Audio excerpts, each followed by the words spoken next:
Hello guys, welcome back to my channel. आज की video उन सभी बच्चों के लिए बहुत ही ज़्यादा इम्पोर्टेंट है जो कि एमसीक्यू एग्ज़ाम से बहुत ज़्यादा डरते हैं। आज मैं आप सबकी प्रॉब्लम अच्छे से सॉल्व कर दूंगा। जिन भी बच्चों को एमसीक्यू क्वेश्चन सॉल्व करने में थोड़ी सी भी डिफ़िकल्टी होती है, आज के बाद उन बच्चों को कोई डिफ़िकल्टी नहीं होगी, क्योंकि मैं लेकर आया हूँ आपके लिए कुछ ऐसी साइंटिफिक और साइकोलॉजिकल टिप्स जिन्हें जानने के बाद आपको कभी कोई प्रॉब्लम नहीं आएगी एमसीक्यू क्वेश्चन सॉल्व करने में। तो पूरी की पूरी वीडियो बहुत ही ध्यान से देखना, क्योंकि इस वीडियो में आने वाली सारी टिप्स बहुत ही ज़्यादा इम्पोर्टेंट है। आज का सबसे पहला पॉइंट है रीड द क्वेश्चन कम्प्लीटली। ये वाला पॉइंट सबसे ज़्यादा इम्पोर्टेंट है। आपको अपना पूरा क्वेश्चन हमेशा एंड तक अच्छे से पढ़ना चाहिए, क्योंकि कई बार क्या होता है, क्वेश्चन के स्टार्टिंग के 2-4 वर्ड्स को देखकर हमें आंसर याद आने लग जाता है और फिर हम फटाफट से ऑप्शन में टिक कर देते हैं। लेकिन कई बार क्या होता है, क्वेश्चन के एंड में एक आधे वर्ड की वजह से पूरा क्वेश्चन चेंज हो जाता है। तो इसीलिए क्वेश्चन को हमेशा एंड तक देखा करो। हमें कभी भी आधा अधूरा क्वेश्चन पढ़ के जल्दबाजी नहीं करनी चाहिए, इससे हमारा आंसर गलत भी हो सकता है। इसके बाद सेकंड पॉइंट आता है try to remembering the answer in your mind. ये वाला पॉइंट भी बहुत ही ज़्यादा इम्पोर्टेंट है। जब भी आप किसी क्वेश्चन को पढ़ते हो तो उसके बाद तुरंत ही ऑप्शंस को मत देखा करो, क्योंकि ऑप्शंस कई बार इतने ज़्यादा डिफ़िकल्ट दिए होते हैं कि आप उनमें ही उलझ जाओगे और कंफ्यूज हो जाओगे। इसीलिए सबसे पहले क्वेश्चन को पढ़ने के बाद आंसर को अपने माइंड में रिमेंबर करने की कोशिश करो कि इस टॉपिक का क्या आंसर था। उसके बाद ही अपने ऑप्शंस को देखा करो और फिर सही आंसर को टिक किया करो। अगला पॉइंट है स्किप द डिफ़िकल्ट क्वेश्चंस। ये वाला पॉइंट आपको बहुत ज़्यादा हेल्प करेगा। कई बार क्या होता है, अगर आप किसी क्वेश्चन में फंस जाते हो तो उसी पर दिमाग लगाने लग जाते हो, या फिर कई बार उस पर तुक्का मार के गलत ही टिक करके आगे बढ़ जाते हो। लेकिन यहाँ पर मैं आपको टिप दूंगा कि जब भी कोई क्वेश्चन आपको डिफ़िकल्ट लगे तो उसे एक बार के लिए छोड़कर आगे नेक्स्ट क्वेश्चन सॉल्व करो, अपने तुक्के लगाने मत लगो।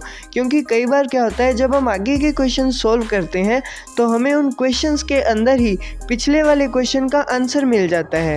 तो अगर आज के बाद आपको कभी भी कोई क्वेश्चन मुश्किल लगे और आप उसमें फंस जाओ तो उसे जल्दी से जल्दी छोड़ देना, क्योंकि उसमें जितना ज़्यादा टाइम वेस्ट करोगे उतना आपके आगे के क्वेश्चंस को सॉल्व करने के लिए टाइम कम हो जाएगा। तो ये थी हमारी आज की third tip, skip the difficult questions. अब देखते हैं फोर्थ टिप। आज की फोर्थ टिप है read all the options carefully and then choose the correct answer. तो कई बार क्या होता है, कुछ बच्चे फर्स्ट ऑप्शन को देखकर ही टिक करके अगले क्वेश्चन पर चले जाते हैं, लेकिन ये बहुत ही बड़ी गलती है। कई बार किसी क्वेश्चंस में एक से ज़्यादा ऑप्शंस करेक्ट होते हैं और उनमें लिखा होता है लास्ट में जाके बोथ बी एंड सी या फिर ऑल ऑफ द अबव। तो ऐसी कंडीशंस में आपका आंसर गलत हो सकता है। इसीलिए सबसे पहले सारे ऑप्शंस को पढ़ो, उसके बाद ही करेक्ट आंसर को टिक करो। कभी भी उतावलापन मत दिखाओ आंसर को चूज़ करने में, आपका इससे टाइम बचेगा, ख़राब नहीं होगा। हमारी आज की अगली टिप है उन बच्चों के लिए जो कि बिना पढ़े एग्ज़ाम देने जाते हैं और उसके बाद अपने आप को महान तुक्केबाज साबित करना चाहते हैं। तो हमारे देश के आने वाले फ्यूचर तुक्केबाजों के लिए ये वाला पॉइंट बहुत ही ज़्यादा काम का है, एलिमिनेट द इनकरेक्ट ऑप्शन। अब हर एक क्वेश्चन में आपके पास 4 ऑप्शंस होते हैं और आपको उनमें से एक ऑप्शन टिक करना होता है, लेकिन 4 ऑप्शन होने की वजह से सही आंसर करने की प्रोबेबिलिटी बहुत ही ज़्यादा घट जाती है। इसीलिए मैं आपको सजेस्ट करूँगा कि सबसे पहले क्वेश्चन को पढ़ने के बाद आप उन ऑप्शंस को हटा दो, मतलब उन ऑप्शंस को एलिमिनेट कर दो जो आपको लगता है ये तो पक्का ही गलत हो।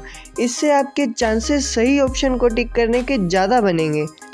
और अगर आप चारों ऑप्शंस में से किन्हीं 2 ऑप्शंस को एलिमिनेट कर देते हो तो फिर तो आपका करेक्ट आंसर करने की प्रोबेबिलिटी 50% तक बढ़ जाएगी।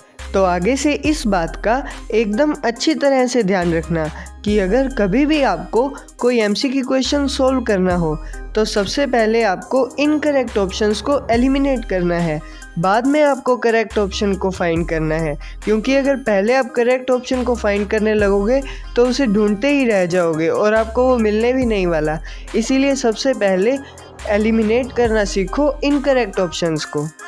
तो अब बात आती है आज के सबसे ज़्यादा इम्पोर्टेंट पॉइंट की, जिसका बच्चे एग्ज़ाम में तो ध्यान नहीं देते और फिर बाद में घर पे जाकर रोते हैं।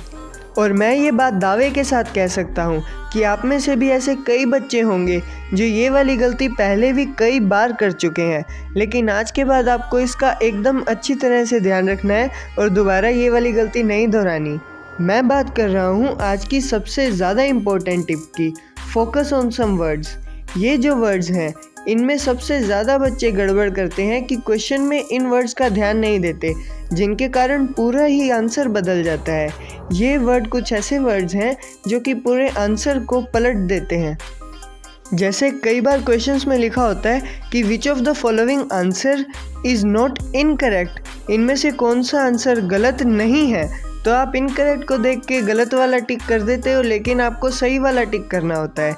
यहाँ पर हमसे सीधा नहीं पूछता करेक्ट कौन सा है, क्वेश्चन में पूछा होता है कौन सा आंसर गलत नहीं है, तो मतलब एक ही है लेकिन वर्ड चेंज हो जाते हैं। तो ऐसे वर्ड से आपको बच के रहना है और ध्यान से क्वेश्चन को पढ़ना है। ये वर्ड्स आपके आंसर को गलत कर देंगे और फिर बाद में आपको प्रॉब्लम होगी। मैं कुछ और ऐसे वर्ड्स के एग्जांपल दे देता हूँ आपको, जैसे कि ऑलवेज मतलब हमेशा, या नेवर मतलब कभी नहीं। तो ये सब जो वर्ड्स होते हैं इनके कारण आपके क्वेश्चन का पूरा मीनिंग ही चेंज हो जाता है और फिर आप गलत आंसर को टिक कर देते हो और बाद में पछताते हो। इसीलिए मैं फिर से कह रहा हूँ कि इन वर्ड्स का अच्छे से ध्यान रखना। इसके बाद नेक्स्ट पॉइंट आता है tick the option in which detailed explanation is given. ये वाला पॉइंट आपके बहुत ही ज़्यादा काम का है। कई बार क्या होता है, हमें लगता है कि सारे ही ऑप्शंस करेक्ट हैं, तो हम कंफ्यूज हो जाते हैं कि कौन से वाले को टिक करें। लेकिन इसके लिए मैं आपको बताऊंगा कि जब भी कभी आपको ऐसा लगे कि सारे ही ऑप्शंस करेक्ट हैं, तो आपको उस ऑप्शन को टिक करना है जिसमें सबसे ज़्यादा डिटेल में एक्सप्लेनेशन दी हो। जैसे कि मैं आपको एक एग्जांपल दे के बताता हूँ कि आपसे कोई क्वेश्चन पूछा, उसमें 4 ऑप्शंस हैं। पहले ऑप्शन में एक ही लाइन में निपटा दिया, दूसरे में आधी लाइन में, तीसरे में भी एक ही लाइन में, और जो चौथा ऑप्शन है उसे 2-2.5 लाइनों में अच्छे से एक्सप्लेन किया हुआ है एकदम डिटेल में, तो ज़्यादातर चांसेस में वही करेक्ट आंसर होता है। तो ये वाली ट्रिक आपकी इस तरह से हेल्प करेगी कि आपको सबसे डिटेल वाले ऑप्शन को करेक्ट मानना है। अब इसके बाद आज के लास्ट पॉइंट में मैं आपको बताना चाहूँगा कि अगर कभी भी आपको किसी भी क्वेश्चन के ऑप्शंस में all of the above, all of them, both A and B या बोथ बी एंड सी ऐसे कुछ ऑप्शंस दिखे, तो आंख बंद करके उन पर ही टिक कर देना। हाईएस्ट चांसेस होते हैं कि वही ऑप्शंस करेक्ट आंसर हैं। लेकिन यहाँ पर एक बात का बिल्कुल अच्छी तरह से ध्यान रखना कि अगर कभी भी आपको किसी क्वेश्चन के ऑप्शंस में नन ऑफ द अबव या नन ऑफ देम लिखा हुआ दिखता है, तो उस पर कभी भी टिक मत करना, क्योंकि वो ज़्यादातर गलत ही होता है ऑप्शन। क्योंकि कुछ क्वेश्चंस ऐसे होते हैं जिनके टीचर ज़्यादा ऑप्शन दे ही नहीं पाते, तो वो लास्ट में क्या करते हैं, नन ऑफ द अबव या नन ऑफ देम लिख के छोड़ देते हैं और कुछ बच्चे वो देख के टिक कर देते हैं। तो ऐसे ऑप्शंस पे आपको कभी भी टिक नहीं करना, वो हमेशा गलत ही होते हैं, बल्कि आपको उनका फ़ायदा उठाना है। अब आपके लिए एक ऑप्शन कम हो गया और आपको किन्हीं 3 ही ऑप्शंस में से एक को चूज़ करना है। इससे आपका करेक्ट आंसर करने की प्रोबेबिलिटी भी बढ़ जाएगी। तो ये थी मेरी तरफ से आप सबके लिए कुछ छोटी मोटी एग्ज़ाम टिप्स। अगर आपको ये वीडियो अच्छी लगी हो तो प्लीज़ इसे लाइक करना, शेयर करना और मेरे चैनल को भी सब्सक्राइब कर देना। और अच्छे से पढ़ाई करना, अच्छे से पेपर करना, कोशिश करना कि कम ही तुक्के लगाने पड़े, अच्छे से सारे ऑप्शंस को देखकर ध्यान से टिक करना। और अगर आप मेरे बारे में कुछ और जानना चाहते हो तो मुझे इंस्टाग्राम पर भी फॉलो कर सकते हो, डिस्क्रिप्शन में उसका लिंक है। मैं मिलता हूँ आपसे अगली वीडियो में।